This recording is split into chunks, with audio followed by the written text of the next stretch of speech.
Hello. We are live. Hey, babe. Hello, Hey, everyone. Thanks for joining us. welcome. Welcome, everyone. Thanks for joining us for our Friday night hidden hour. And thank you again to everyone. While we figure out the best time for these lives, always check on Friday to see what time it's going to be. We hope that our hidden gems in the United States had a great Thanksgiving and we wouldn't miss a Friday. We're happy to be here with all of you. And we're going to talk about the Moscow, Idaho homicides, a very tragic case. Before we do that, we know that this is a big case, that we might have many listeners with us tonight. I have put the chat on subscribers only. That means all you have to do to join the chat and ask Dr. John a question. We have a psychologist with us tonight, Dr. John Matthias, forensic psychologist, 30 years experience, also my husband. And he is going to answer questions. So hit subscribe on our channel. We do not have a membership yet on our YouTube. We do on Patreon. So there you'll have bonus episodes, and a link to that is in our description. But so when you do subscribe to YouTube, it's free. Just hit subscribe so you can join our chat, ask the doctor questions. Thank you, everyone, for being here. And thank you, especially. This is such a tragic case. I've been discussing a lot of the rumors and the speculation on Banfield, News Nation's Banfield show with Ashley Banfield, the anchor, who got an excellent interview, by the way, with the coroner that we'll talk about soon later on. But tonight we're going to stick to, while of course there are still rumors to discuss, we're going to stick to mostly the facts that we know. And we're going to ask Dr. John his thoughts on this unsolved case while the investigation is going on. So with that being said, Dr. Babe, anything you want to say? Just welcome, and we'll do our best to unravel what we know. We don't know a whole lot, but we know enough to maybe speculate on a few things. So I think we'll do that. And of Yes. course, entertain questions from people. Yes. And I think Marilyn right here has asked what a lot of people want to know. Definitely me. That's why I want to have you on, is to essentially just ask, what would a profile of a suspect be in a case like this? It's just awful for students, young students. I'll call them kids. I'm not trying to be disrespectful when I do. I understand that they're legal adults, but to me, they were children leaving home for the first time with their whole lives ahead of them, going to school, meeting friends. And it's just absolutely heartbreaking. I think one reason this case is big is because I know that many people can see their own kids in this situation, and or ourselves in this situation when we're leaving home for the first time. So may justice be served. John, first off, what would you like to start with? Well, I mean, we could start with that question of a profile. I think let's talk about the positives of profiling. I think the positives are that in many cases, profiling helps find suspects and eliminate suspects, and so it's very valuable. One of the criticisms of profiling is that every profile looks essentially the same. So, when profiles kind of deviate from the norm, they don't do as well. But I think this is a case where the profile is that they're developing is probably fairly accurate. My guess is that profile is going to center around the amount of anger involved in this crime. The coroner said it. Kaylee's mother said it. A lot of people are talking about how the knife wounds were excessive, and a large knife was used so that the victims their bodies were decimated. It was really sad, but I think the basis of a profile here would have to revolve around two things. Number one, there's a lot of anger, there's a lot of rage in this crime. That would suggest that the killer was probably in the victims or multiple victims' orbits. So, in other words, more than likely, whoever did this probably knew them in some capacity. That could be that they knew them in a vague sense, and kind of on the periphery of their social network, or it could be, in the case of Kaylee, there was talk of a stalker. Obviously, if there's a stalker out there, then that's someone who knew Kaylee quite well and may have been spurned or rejected by her. So I think for me, and I don't have all the information, obviously, but I think for me, you'd have to start looking at the suspect from those two perspectives. That you'd have to start with some anger. Everybody seems to agree that there was a lot of rage, and then you'd have to consider the fact that that the odds favor that the victims knew this person, whether directly or indirectly, or that or at the very least that the suspect or the offender knew them. Somehow they were in each other's orbits in some capacity. Yes. Somebody is asking crime somebody. I lost her username. The chat again is going fast, so I'm writing down notes. They asked if you feel like the killer could possibly be a female because there was no, she put SA, and I don't know what I'm allowed to say on these YouTube live either, but there was no S assault, there was no assault beyond the killing. Would that mean that this killer might be a female? That was their You question. mean there was no sexual assault? Correct. That was the word I was trying not to say for YouTube, but we'll just say it. Oh, yes. Okay. Yeah. Sorry. I'm still getting used to these protocols. Imagine we're talking in front of our 5-year-old. Keep that going. Right. Yeah. For YouTube. I think in this particular case, you wouldn't expect that because my guess is the murderer was under a time crunch. He wanted to get, he or she, let's say she, I don't know for sure, but I mean, in most of these types of cases, you'd expect a male. I'm sure the profile would probably have a young male between the ages of 18 and 28-ish, but because of the rage. But you wouldn't expect an assault of the nature you're talking about because the person, more than likely, if you're killing 4 people, you're not going to have time to engage in a sexual assault. I know that sounds really crude, but the reality is the killer seems to have been aware of the fact that he or she wanted to get in. Let's say he wanted to get in and out as quickly as possible. And while there's different ways to assault someone that might be faster than again, I'm trying to be cognizant of language here, but there's ways to assault someone fairly quickly. I think that it still would have added extra time to the murders, which would have been a problem for the killer. And so the killer was very concerned, my guess, about time and getting in and out quickly. And even though it was done in the morning, there were risks in terms of some, people screaming. There were defensive wounds on some of the victims. We don't know who. They haven't released that, but I don't think that the killer, even if the killer, there could have very well been that component to this crime in terms of fantasy or other areas. But my guess is in terms of actually carrying out that type of assault, I think the murderer would have been well aware of the limitations of doing so. Yeah. QWERTY is asking a couple. Oh, and I just accidentally got rid of it. Thank you, Megan, though. Yes. So Megan's comment is pinned. Show your support by hitting the like button, sharing, and subscribing to the channel. Thank you, Megan. I meant to read to you QWERTY's that was also pinned here.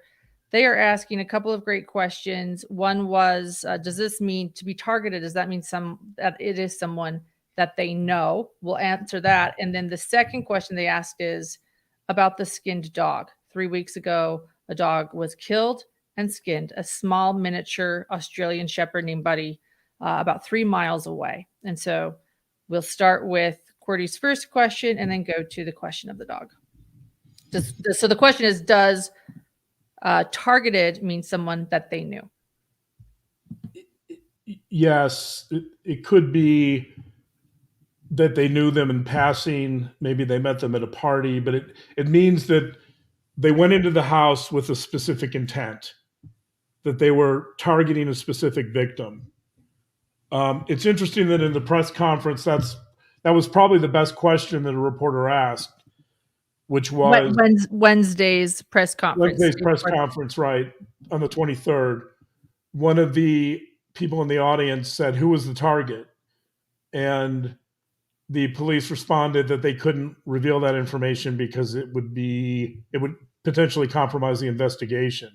So what a great question, though. Of all the questions at the press conference, that was the most relevant because that would answer a lot of questions. in terms of, let's say hypothetically, so Kaylee was on the third floor. Let's say hypothetically Kaylee was the target.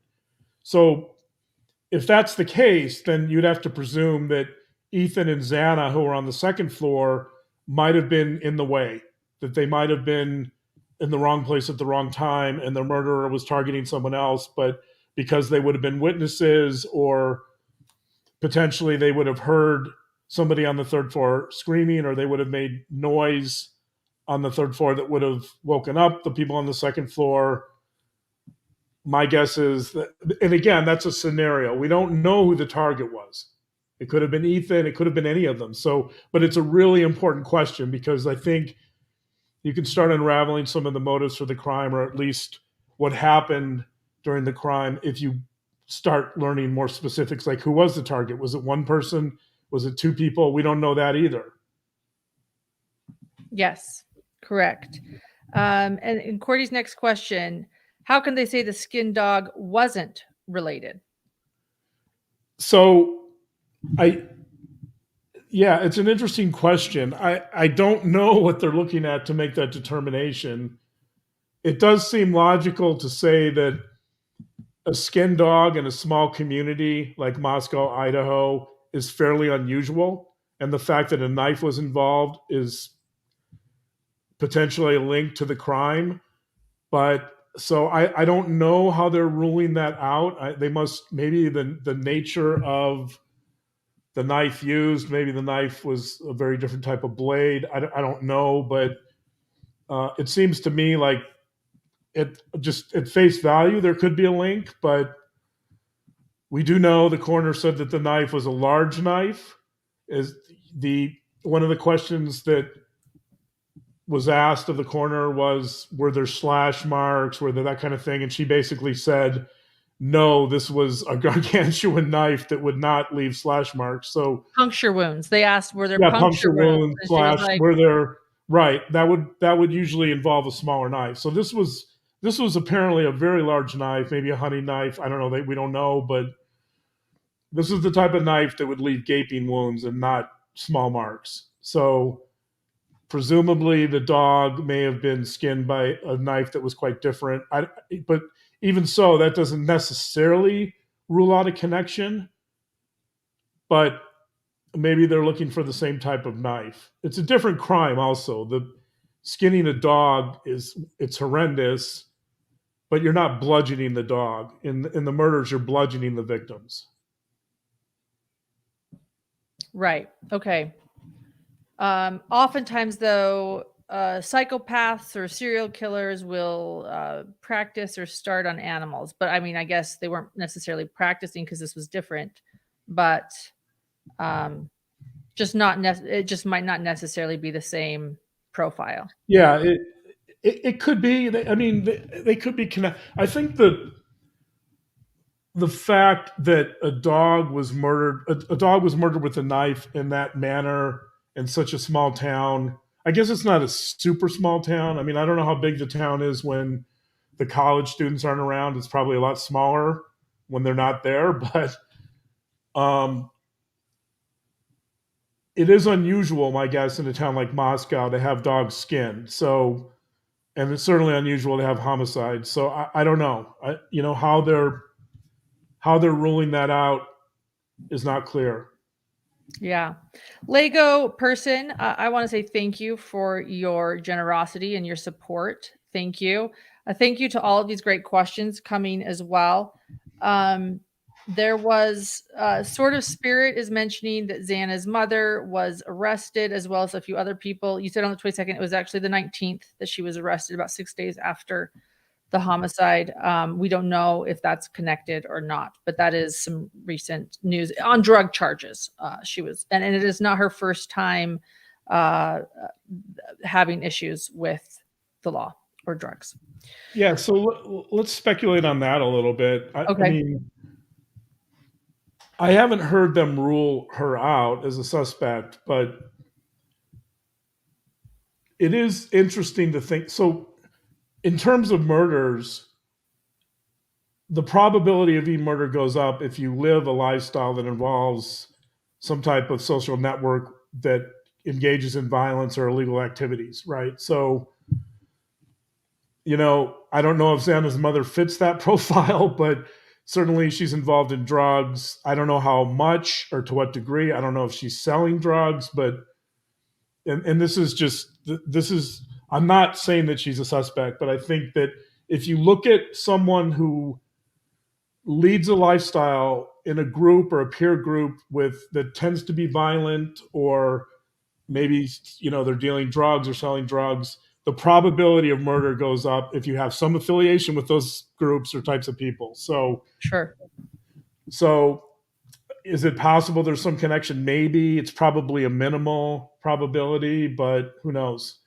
I don't know. I doubt that Xana was in those same circles, or trafficking in those same circles as her mother. That would, if her mother was, especially if she was selling drugs, if she was involved at that level. If she was just using drugs, that's one thing. But if she was involved with groups that were selling and she was selling, then we're talking about a whole different level of risk. Thank you. Anna C., thank you so much for your support. She asks, couldn't the rage be at someone else and not necessarily the victims, as they were, maybe they were unknown, but just available victims? Yeah, that's a great question. Because I've heard a lot of YouTubers speculate or make a comparison with the Ted Bundy murders at Florida State. That was a question I was going to ask. Okay. What about Ted Bundy? So let's go there. Yeah. Yeah. Where Ted Bundy literally locked into a dorm room and bludgeoned a number of sorority girls or women living in the dorm. And it was random. He didn't know any of them. He simply wanted to go in and kill some people. So, in other words, it was driven by homicidal fantasies that he was having. Bundy obviously had a lot of homicidal impulses that he couldn't control. And so he unleashed those impulses on completely random, innocent victims. What's interesting about the Bundy case is that he's a bit of an outlier, that the probability of somebody just randomly attacking people, victims like that, is much lower than the probability of murdering someone that you know, or at least someone that's in your orbit. So it's true. This question is good because it's true. Bundy was filled with rage. Bundy was clearly a psychopath, and he was an angry psychopath, and he was filled with rage. And so, yes, those murders would look like murders fueled by rage, and they would look like it was personal, and they weren't. So is it possible that this was just a psychopath who went on a killing rampage? I mean, maybe. Bundy was certainly an example of that. I think, though, with Bundy, I don't necessarily think it's a valid comparison. There's something that psychologists call heuristics. Heuristics are mental shortcuts that we use so that we don't have to think about things endlessly. In other words, we use heuristics to kind of conserve mental energy. If we had to think about if we had to think about every little decision in our lives, we would never make a decision, and we would expend so much energy, mental energy, trying to decide on the littlest things in our lives that we wouldn't be able to function. And so heuristics exist because they're shortcuts that allow us to make decisions much faster without expending a lot of time and effort doing so. One heuristic is called the representativeness heuristic, which is that we tend to land on exemplars or prototypes of the way something should be. And we use those. So think of it in terms of like stereotyping. We tend to stereotype for a reason. It's because we don't want to expend too much energy thinking about something, and stereotypes, for the most part, kind of allow us to function and get by, and they may or may not be accurate, but they help us in that sense. And so I think when crimes occur that aren't well understood, and when there's a certain complexity, like in these murders, I think there's a tendency to fall back on representative cases. So, in other words, that the prototype for some people in a case like this would be Bundy. But what they're not recognizing is that Bundy's case is unusual, that most murders are committed by people that the murderer knows and that the victims know. And so the odds, the base rates, and the probabilities favor that the victims knew the murderer or the murderer knew the victim in some capacity or victims. And the Bundy case would be sort of using a heuristic that can be misleading and biased to explain something that seems to be more explainable. So I think the YouTube channels are kind of landing on the Bundy explanation, are using an outlier that probably doesn't fit this case, but they're using the representativeness heuristic to make sense of it, and it makes sense to them. But when you dig a little deeper at the actual probabilities and the base rates involved in this type of murder, and especially the fact that the police are saying it's targeted, in that case, that wouldn't be anything like the Bundy case. So Bundy, yes, Bundy was filled with rage, but if this was targeted, as the police are suggesting, then this would be a different type of rage. This would be a rage that was directed towards one of the victims or multiple victims specifically. Whereas Bundy had rage, but it was more generalized. It was a rage that Bundy had towards the world and women. He hated women. Bundy was clearly a misogynist. Bundy got a lot of satisfaction out of just harming women. So, and again, maybe we don't know everything about this case. Is that possible? Could this be a misogynist that hated women or an incel? I don't know. Maybe it could be. But the likelihood, if you're looking at statistics and probability, it would point to believing law enforcement when they say this is targeted. Yeah, this is an interesting question here. Oh, what is that? Which one? Oh, the one Lego person? Yeah. Yeah, I thought that was great. They're asking a lot of great questions. By the way, you guys, so many great questions are coming down. I apologize that we can't get to all of them, but Lego person, what is Dr. John's view on the killer killing people who are asleep? Is there a psychological component to that? Yeah, definitely. You know, one of the sister, Olivia, actually in her interview, I don't know if people saw that, but she talked about that. She talked about how the way she put it was that all the victims were killed in their sleep, and quote, these were vulnerable sleeping kids. And she saw that as being more outrageous than, let's say, killing someone in broad daylight when they're awake. I think that she has a point. There is that when you attack vulnerable people, I think,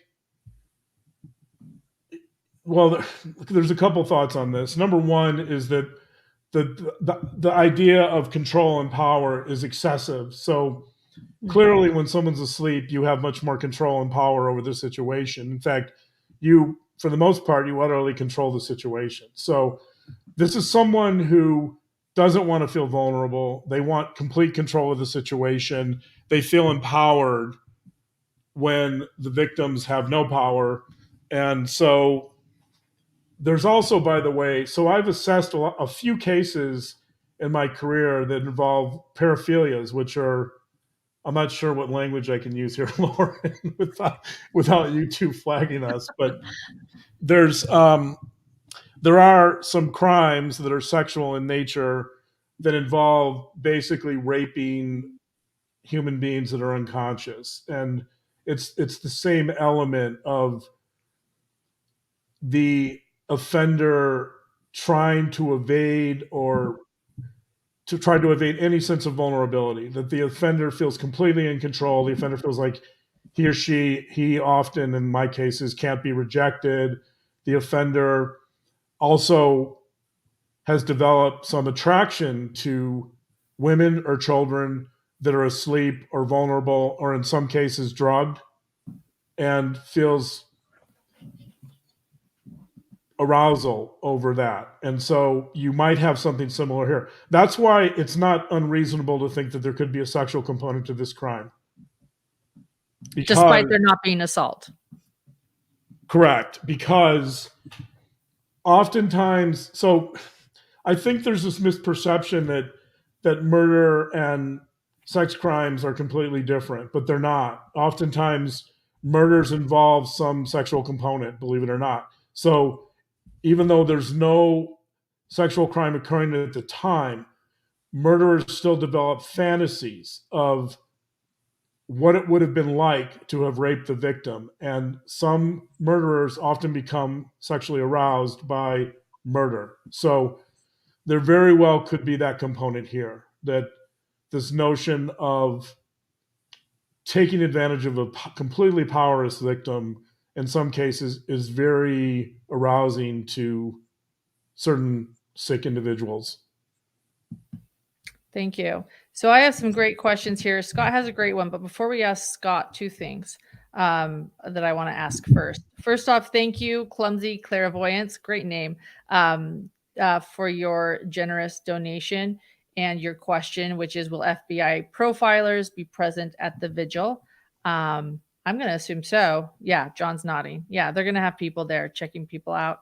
And then before we ask Scott's question, Tessa Madsen asked a question very early on in this live that I've written down, and I just feel like this is like a good place to sandwich it between the question you just asked and Scott's upcoming question. Okay. So she said, why is rage more prominent in those ages 18 to 28 that you sort of mentioned? And I know that's sort of going back a bit, but you're talking about all these other type of psychological reasons for things. Thought I'd throw that in there. I think because that age group, and let's consider teenagers that are younger than that, are still searching for their identity. They're still trying to find their role in society. I think there's probably a lot of grievances among that group that are looking for jobs, or they're in college and they can't, I think it's a question of identity. It's a question of still trying to figure out who they are and their place in the world. And if they feel somehow displaced by the world, they're going to be angrier and they're going to have more rage. And so I think it's a question of maturity, really, that age group hasn't grown up. And nowadays we know that adolescence, or psychologists kind of see adolescence as extending into young adulthood. So I don't know what the age would be exactly, but let's say roughly between 16 and 28. I think the thought here would be that it could be another college student. And so that would take us to like 18-ish, but who knows? Maybe it could be younger. I doubt it, but maybe. Right. Could be older too. It's just. Right. Could be older. Yeah. That's not to say that Bundy was in his 30s, if I remember. I don't remember his exact age now, but Bundy had an unbelievable amount of rage, and he was a killing machine in his 30s, as was Israel Keys. So I don't know. I'm just, as in terms of profiling, we're on a college campus here. More than likely, the people that would know the victims would be on the campus too. Not necessarily, but again, we're trying to look at probabilities, and that's what a profile is. Profiling is based on averages. So it's not going to consider outliers as much. Right. Thank you. Scott, we love Scott. What a great listener he is. And he says, Dr. John, do you have any thought that this crime was all about the knife? His or her excitement, fantasy to use the knife and how it felt. Victims drunk, sleeping, easy prey. Yeah. Right. A Friday night out partying. They come home, right? College students on a Friday night, they come home they probably just crashed, Yeah, it's a great question. So yeah, welcome back, Scott. Thanks for that question. I agree. I think there could very well be a connection here between using a knife and these fantasies that the murderer is having. They could be sexual fantasies. They could be something around just harming people. But the knife is a weapon that implies a certain amount of intimacy, in the sense that you have to get close to the body. So you're in close proximity to the body and to another human being. You're actually experiencing, which is to say feeling the murder, which with a gun, right? You don't have to be close to the body. You can be at a distance. A gun in some ways is the least intimate of crimes. Strangulation, by the way, tends to be a fairly common crime in domestic violence. And in some ways, strangulation is probably the most intimate because you're not using a weapon. Somebody using a knife at least has a little bit of detachment because they're using a weapon. But I agree with Scott that a knife can be a really intimate way of killing someone. And so again, that would suggest maybe this is someone that knew the victim or victims, and they had fantasies around killing in that manner, and that those fantasies could have been some type of arousal as well. So yeah, thanks, Scott. Thank you, Scott. Thank you, Cedar Mountain, and thank you so much to Julie as well. And there was one person I missed, and they had a question I was going to ask. Thank you to Laurel in Seattle. And she's asking, do you think there's some linking identity to the victims like college Greek culture? I think there could be. But it's the Greek culture is strong at the University of Idaho. Let's just say that. So yeah, and two of the victims were at a fraternity, right? They were at a fraternity party. They were at the Sigma Chi. Xana and Ethan were at the Sigma Chi fraternity party. I believe Ethan was a member there of that fraternity, and it's just a short distance. We have a video of that showing how close that is to the house. So they walked home. Okay, afterwards. right, and Kaylee and Madison were at a bar, and then they went to the food truck. Yes, exactly. With that being said, there was another question. Let's see. I was ready to ask an important question with that. Well, let me ask you this. There is another case. Thank you, Scott. Thank you so much. There is another question,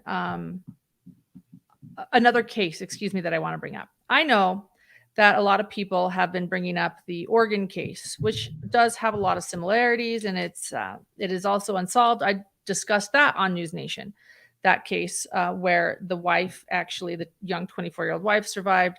The husband did not. The killer is still at large. It was a rural county, Marion County in Oregon, about I think like 300 miles from this area in Idaho, Moscow, Idaho. Well, there's another case out of Napa, California in 2004. Let me share with you, Dr. Babe, the similarities, and with everyone. And this case came down. Actually, we learned about this through one of our hidden gems. So thank you to those who take the time to write us and send us these interesting things. It's known as the Napa Halloween murders of 2004. The victims are Leslie Mazzara and Adrian, and I don't know how to pronounce this last name, in Sogna. Forgive me for mispronouncing Adrian, a victim's last name. I should have looked that up before.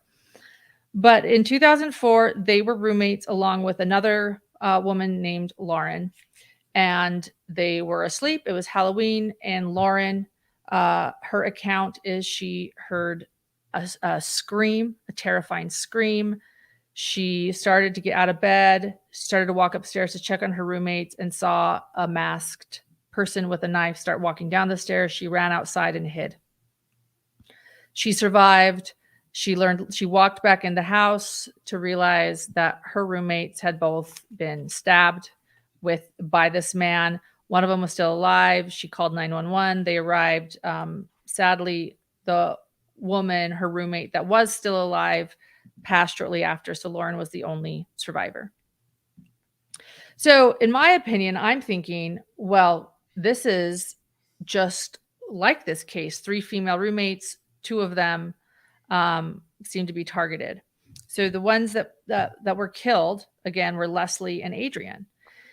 And years went by before this was solved. Isn't that right, Dr. John? Years went by, and most people suspected that the targeted person had been Leslie. Leslie was a beauty queen and an extrovert. She had many suitors. There were many disgruntled ex-boyfriends. There were many rejected males. So that is where I think profiling went in this case, in this 2004 murder investigation.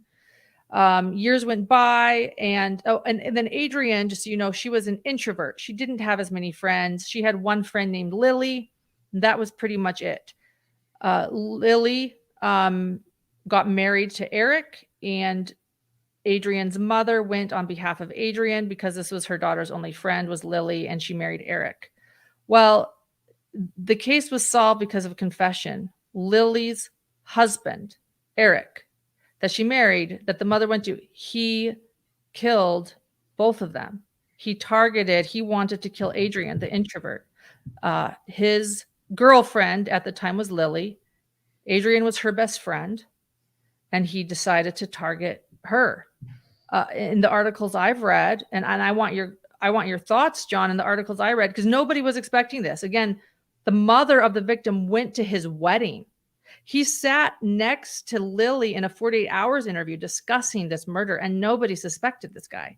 He had clearly, I don't know if anyone would have suspected him unless he confessed. It's just mind-blowing. This was before, DNA genealogy sites existed. So my point is, his reasoning, his motive is he was really, really depressed and was drinking. And then he decided he wanted to kill his girlfriend's best friend, which was Adrian. That was the motive. And it was brutal. Both women were stabbed multiple times. So here's a case that, in my opinion, is very much like this, and it's solved.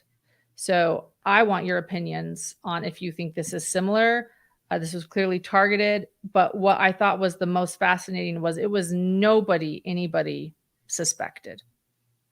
Her best friend's boyfriend. What in the world?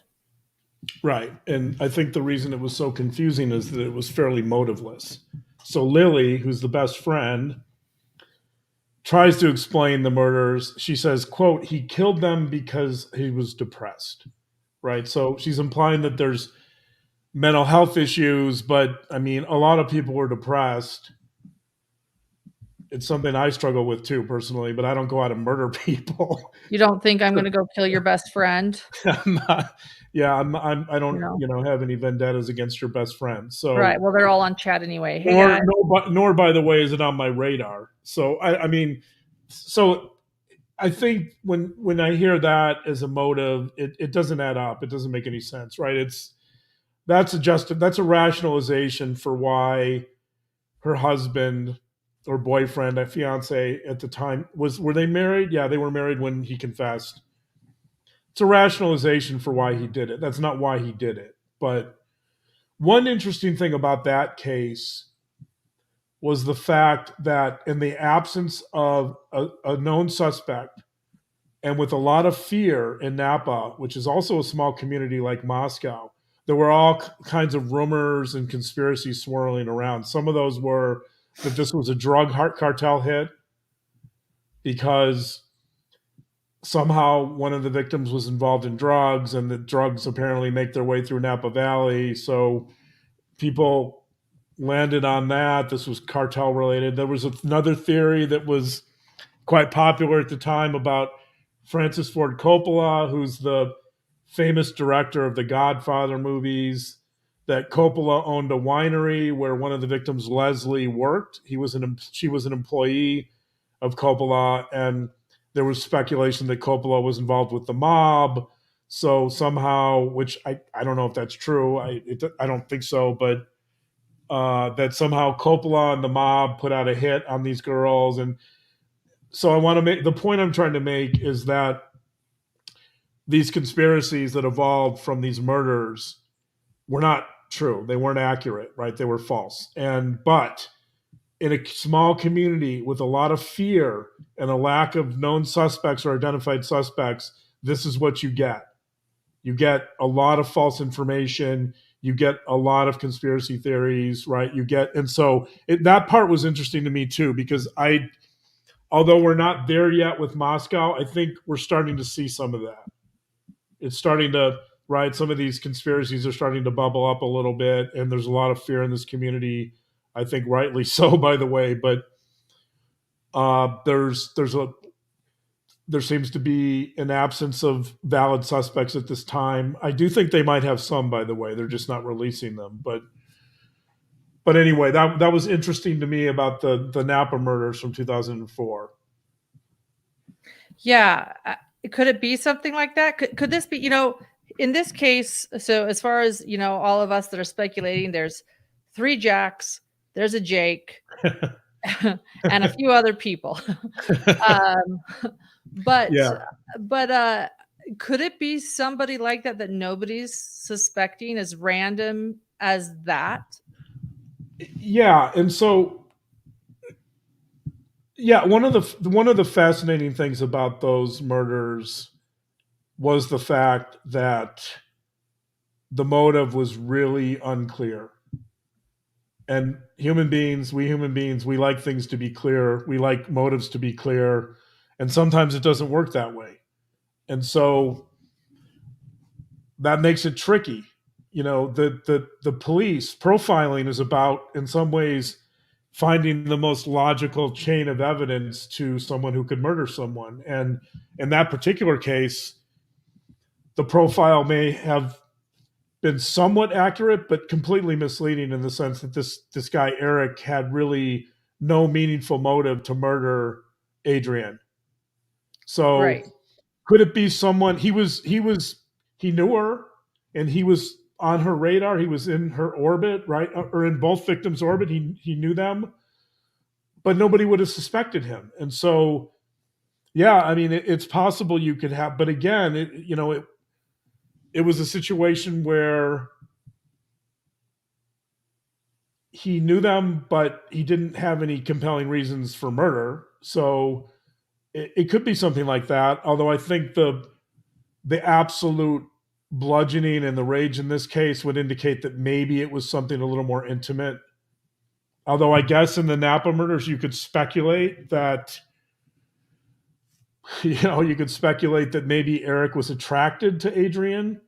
Maybe he was trying to punish his wife in some way for her. Maybe he was jealous of their relationship. Adrian was very close to Lily. Maybe he wanted to kill her because there was jealousy, right? There's so many ways you could go with that, but none of them would be totally obvious and none of them would show up on a profile. Right. Thank you. I Thank agree. you, Debbie. Debbie, thank you so much for your generosity. It means a lot to us. Thank you. QWERTY and Trina have both asked this question in different ways. If someone was being targeted, why kill 4 people?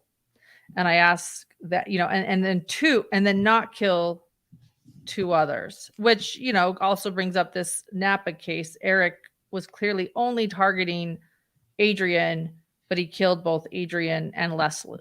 It sounds like Leslie perhaps was just in the wrong place, right, at the wrong time, and then Lauren ran, according to the 2004 murder. Would you say it's something similar, that 2 people or 3 people were in the wrong place at the wrong time? Or well, I think that's why the question of who was the target is so relevant. I think it's a really critical question, and the reporter who asked that at the press conference it was the best question, I think, in the entire press conference, but the police refused to answer it because they know it's really relevant to their investigation. So if you say that, for example, Kaylee or Madison, who are on the 3rd floor, were the targets, then you'd have to presume that Ethan and Xana, who were on the 2nd floor, may have been in the way. That unfortunately, maybe one or both of them woke up. Maybe they were the ones with defensive wounds. Maybe they heard the intruder come in and they stirred and he attacked them because they were in the way. I don't know. There's a lot of scenarios to develop here, but certainly it seems to me that the target probably was maybe 1 or 2 people and victims, and the other 2 were just in the wrong place at the wrong time, probably. And my guess is the murderer knew the house well enough to know that the 1st floor probably wouldn't hear what was going on. And again, I've seen the layout of the house, but I don't know about like soundproofing, and I don't know to what degree the different floors were protected from each other in terms of noise levels and that kind of stuff. But my guess is the murderer seems to have known the house to some degree, maybe, and would have known that the 1st floor people on the victims or the roommates on the first floor were less likely to hear what was going on than the other victims. The other things that police have not told us, and I'm going to suspect that they know, and some people were surprised, not many people I spoke to, that they released what the weapon was so early on. That they thought it was shocking that they might have, ruined some of the investigation by sharing such a prominent piece of the investigation so early on, this knife. But there are a lot of things that they haven't told us too. What you just mentioned, who the victim is a big one, but also how they got in. There are two entrances. This is a 3-story house on a hill. So the front door is on the first level and the back door is on the second level because it goes up a hill. And so the back level, the first floor is the second floor, and then you get it, right? So I'm Right. speaking to the choir. These people know this case in and out. Yeah. So the layout is it's an unusual house, 3 stories on a hill. The key code gets in the front. That's how you get in the front. Or a sliding glass in the back may have been open. We don't know. But police will not share how they got in. And I'm going to suspect that they do know how they got in. And that's one thing they're not telling us. And I think that's interesting because I think that implies that they might have been in the house before. The dog, Murphy, Kaylee has a dog that she shared with her ex-boyfriend, Jack. And the doodle was there and the doodle did not bark. I know the doodles don't bark a lot, so it's hard to, say, well, why not? But allegedly, the dog did not bark. Allegedly, many people know this key code and many people likely knew where everyone slept because you have 6 people in this house on 3 separate floors in at least, I think, 5 different bedrooms. So I would say that also implies targeted, someone that certainly knew this house and who was in this house.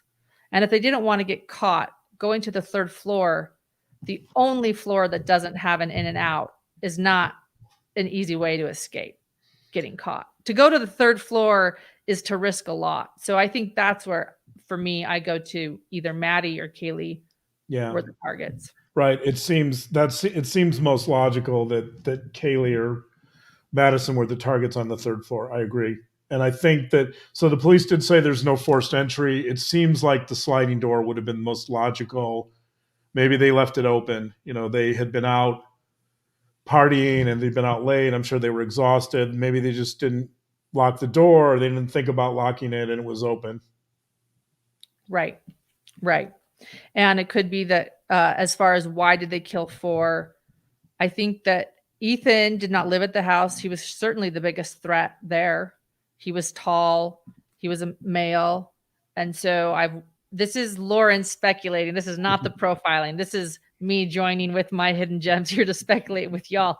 I do suspect that perhaps they took Ethan, they killed Ethan and Xana purely because of the threat.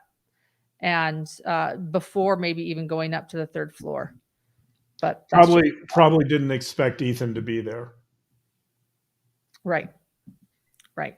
And Xana's father has suggested defense wounds on his daughter, although the red substance that is photographed seeping out of the house in the back that people see technically would have been coming from a bedroom on the 2nd floor. And so that would imply they were still both in bed, just like the coroner said, if that red substance is blood.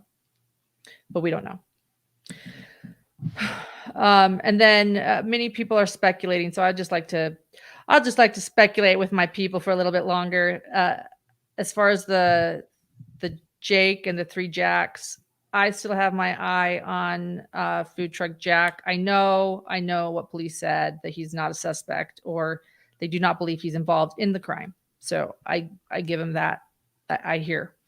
And then I want to hear more about Jake, Maddie's boyfriend, Jake. I know that they were dating, that allegedly they were happy. He even made it into Maddie's obituary. That's a big deal. It's heartbreaking too. Maddie is an only child. And she seemed to really love Jake. But I don't hear a lot about Jake. And I also have not heard police say he's not involved. So Well, didn't her family say that they thought there was absolutely zero chance that Jake? No, that's Jack. Oh, Jack. That's Jack too. 3 Jacks. That's Jack too. Jack, the ex-boyfriend Jack, and people have been talking about him in chat too. So Kaylee's ex is a Jack. So Maddie was dating a Jake. Kaylee owned the Doodle and had just broken up with a Jack. Jack grew up with Kaylee, which also means that he grew up with Maddie because Kaylee and Maddie grew up together. So clearly this trio were all really close. And that is who Kaylee called 6+ times in the middle of the night around 2 a.m. Allegedly, he didn't wake up, that he was asleep and didn't hear his phone call. And Kaylee's sister, Olivia, states that she was known to power call, meaning if someone didn't pick up, she'd just keep calling to wake them up. And her last text, allegedly to her ex-boyfriend, Jack, that night was, "Come on, you can't pick up a phone. You know, we own a dog together."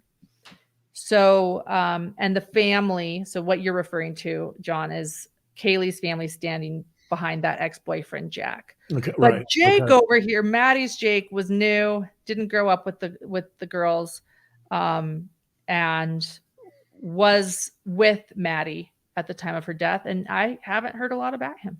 So, yeah. Those are my thoughts. This is me being a true crime sleuth with all y'all. So this is not me profiling. This is just me sharing my thoughts. And we'll get back to the psychology of it all. That's not, that's what John can't do. So there you go. Those are my thoughts. Right. Right. And people are saying Jack had an alibi. I don't think it was ex-boyfriend Jack. That's just my thoughts. I'll take everyone's word on that. Let's see. There were some other great questions.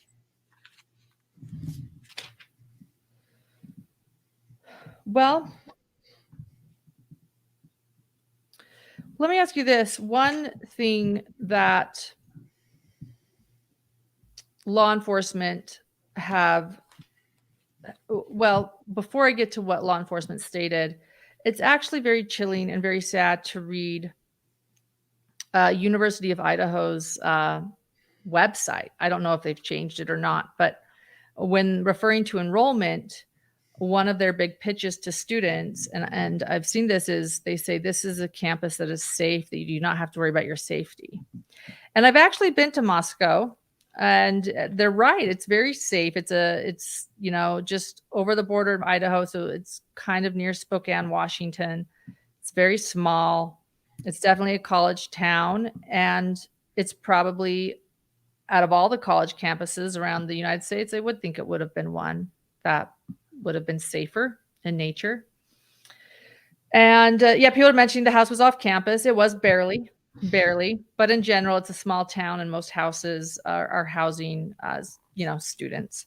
It was about 2 blocks from the Sigma Chi house. So I watched and listened to the whole press conference on Wednesday, and at the end of everything, and I think most people had left, there was one soundbite that I'd like to share, if that's okay. I guess the one thing I want to point out is somebody asked, "What do you tell students?" Because the first thing the police said when this murder happened, which I still had a hard time getting over. I know I'm living in the past now. It's been 10 days, 11 days. But they said there's no threat to the community at all. You know, even though they have no suspects. And there's someone that just brutally killed 4 young people in their beds. And a lot of parents do not want to send their children back now after Thanksgiving break. It's fall break right now in the United States. A lot of students are home. And even Kaylee's own mother, Christy, was interviewed for NBC, and she said if Kaylee hadn't been the victim, her Kaylee, she would not be sending Kaylee back to school. She doesn't blame parents who don't want to send their children back to school. And so, so in other words, this case has gone from, you know, nothing to see here, no harm, to now professors are working with students to see if they can't finish remotely their classes. So this soundbite is about innocence. It's about taking a town's innocence. And so I'll just play this. Someone asked law enforcement in this soundbite, "What now? How do we stay safe?" And this is their answer. Ask us 9 days ago, we would have had probably a different answer. Moscow's always been a very safe community. In light of this, and maybe we should always look at it this way, vigilance, always traveling in pairs, knowing where you're going, telling someone when you arrive, and just that kind of general awareness. Maybe we should, as a community, have always been doing that. You know, in some ways, this took our innocence. I would tell students that you need to stay with a friend. I know that the university staff is looking at different options to increase some of the safety on campus and providing certain options to students. So, yeah, going forward, there's a lot of things that maybe we wish we would have done before, but we need to start doing now. I discussed this quote with you last night. You hadn't heard it, I don't think, until this moment, but I want to know your thoughts on that because you had a lot to say about it last night. I don't know if you remember while we were together conversing. We should have pulled our recorder out then. Sorry, everyone, but we were talking last night at our dinner table. And yeah, I think in some ways it's hard to argue with that perception. If the community's been safe for many years and they feel this sense of innocence, in some ways that's great. But I think my response to that would be, so Christy, who is Kaylee's mother, during her interview with that, I think she's done one interview with the news, or at least one that I've seen. NBC. Yeah, it was an NBC interview. Christy made a plea to the murderer, and Christy said, "Turn yourself in." She said, "Please turn yourself in. Your guilt must be overwhelming." And I thought, when I heard her say that, I thought, of course, I work in a field where this idea of guilt is really important, but I think there's something a bit naive and innocent in that type of plea, that she's assuming that the murderer has guilt. In my world, murderers don't have guilt. In my world, murderers don't have remorse. In my world, in many ways, murder is commonplace. And my job is to assess risk based upon those types of things, whether a murderer has guilt. And so I feel very badly for this community that in some ways that innocence was removed, that in some ways the sense of safety and the sense of innocence is important to live in a community. But on the other hand, you never know whether it's someone in the community or outside of the community coming in, that the possibility of a psychopath or a murderer or sex offenders living in or moving to the community is real, and it exists everywhere. And so to me, there's a bit of a naivete to saying something like that, because like it or not, we're surrounded by malicious people, and sometimes those people act, sometimes they don't. But when they act, we're exposed to the harsh realities of the world. And so I think this is less about innocence and more about not recognizing the risks or understanding that the harsh realities are that even college students can be psychopaths and people can harm one another. And whether we like it or not, we have to kind of take steps to reduce those risks. I will say this, though, as the father of a 5-year-old, I'll do everything I can to fight for his innocence as long as we can keep it, right? Like, I don't want him exposed to the harsh realities of the world. I don't want him to, the reality is he will be at some point, but I think part of being a child is clinging to that innocence and having a certain degree, a measure of safety and happiness in that childhood bubble for as long as you can. And so while I applaud the community on that perception, in my world, it doesn't necessarily accord with what I see. So, Thank you. Do you think that law enforcement does have a suspect despite not telling us? you know, in the press conference when the question was asked, who's the target, it certainly seems like they might have a suspect, because the way that was answered suggests that not only do they know who was targeted, but they might know why. And that would indicate a possible suspect. So I think it's very possible they have a suspect. They're just not obviously going to release that. They're trying to collect evidence. They want to be sure that their evidence makes sense and that they can get, I presume that if they make an arrest, that they can get a conviction. And that is an issue. That's always an issue. You think of the Cold case. Powell, what's his name? I can't think of his first Josh name. Powell. Josh Powell, right. And Susan killed his wife, Susan Powell, although he was never. Right. Josh Powell was never charged. He was never arrested. It was so clear that this guy killed his wife. And yet he was never made a suspect because they didn't believe they had enough evidence. So I think I agree with the fact that you should exercise some caution because you want to get a conviction and you want to make a case, you want to have enough evidence. But if you have a madman running around the community and you have decent evidence, maybe you can get more later. Why not reduce the risk to the community and arrest someone and make sure that no one else is going to get killed? So, I mean, I understand what they're doing.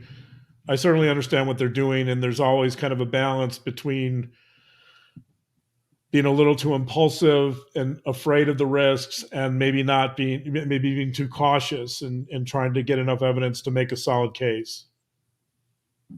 Yeah. And it could be that maybe they don't know who it is yet, but maybe they know that they have the evidence that once processed will tell them who it is. You know, a lot of that DNA evidence. Who knows? Who knows? And maybe it's someone we're all suspecting together. And a lot of us will be like, I know I was right. I knew it. Or maybe it'll be somebody that we have no idea. But I will say this. I hope and pray they do know. And I hope they catch him. And I hope that these children, as I will continue to call them, get justice. And I think you actually nailed, John, why I do call them children, although they were 20 and then 21, is because they were at that cusp of life where they were children living with their family and had this bubble of innocence. And they had just moved into, you know, their first time away from home, or likely one of their first times away from home, into this new world where they were learning to be independent, where things weren't going to be so friendly. And it is heartbreaking and tragic and wrong that 4 promising lives were ended so early. So that is, I think, perhaps why I do call them children, is that idea of their innocence. And they were on the cusp of, you know, really finding themselves. So it's very sad for me. Yeah, it's very sad.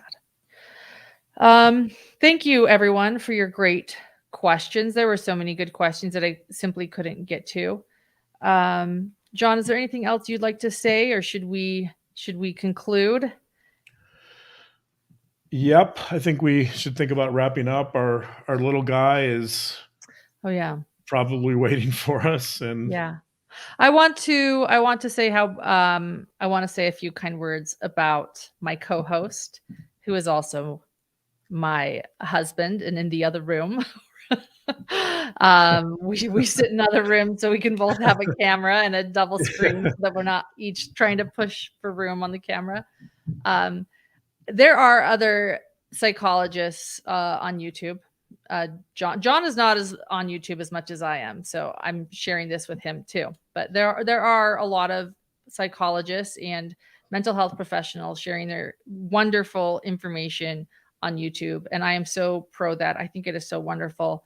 But there are very few that dare to go live on a question and answer series. And so I thank you, Dr. Babe, for doing this for our hidden gems and doing something that there's not a lot of you out there. So thank you.